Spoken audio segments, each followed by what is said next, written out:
Hey guys, in this video I want to talk about Juri's Meaty OD fireball setup, which follows from her bread and butter stand medium punch, crouch medium punch canceled into medium fuha store in the corner, and then afterwards you can immediately do an OD fireball that hits super meaty.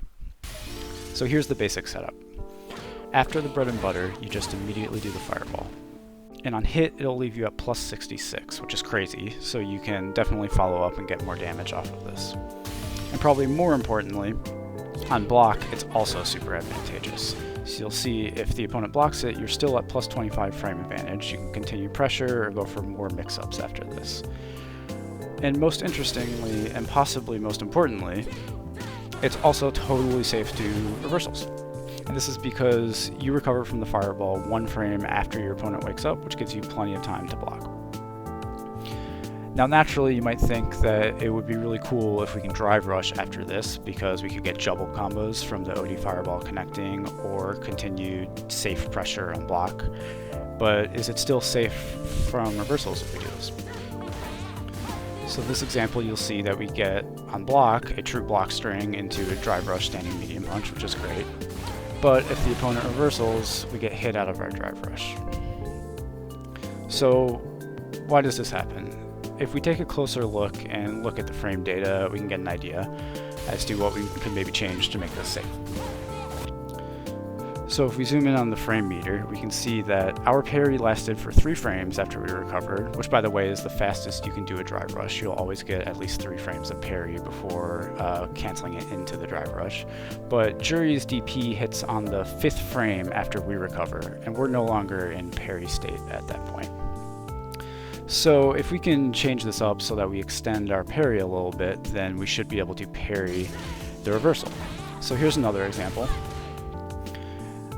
And notice that I held the parry in this example for 11 frames, and I didn't pick that number at random. This happens to be the longest you can hold the parry and still have your drive rush stand medium punch be a true block string after the fireball hits.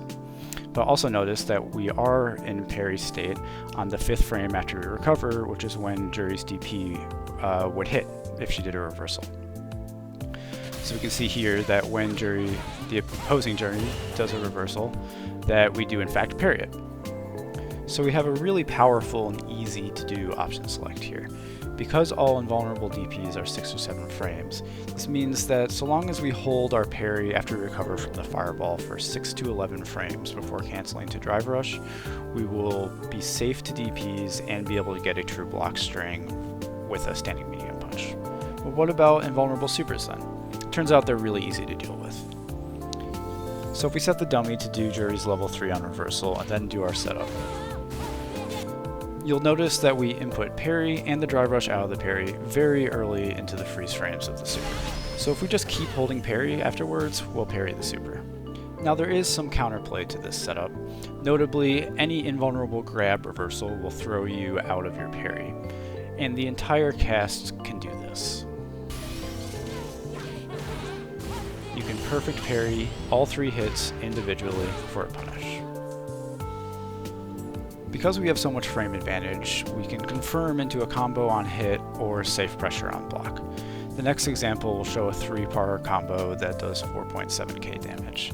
It's also worth noting that if you hold the parry for more than 10 frames, you won't be able to combo into forward heavy punch, and for this reason I think you should aim for 6 to 10 frames of holding parry. Now I think that a 3-bar setup that is a bit tricky, almost completely safe to reversals, and hit confirmable into almost 5k damage is pretty good. Finally, if you really want to maximize your damage from this setup, you can delay your parry input for the drive rush and instead use the dash input to do a brief micro walk forward before inputting parry to execute the drive rush. This will allow you to get 2 drive rush cancels in your combo and nets you an additional 1k damage or so. Unfortunately, I wasn't able to get this combo to also be DP safe, but it might be possible with better timing. And that's it. If you have any questions or anything you'd like to add, let me know in the comments, and thanks for watching.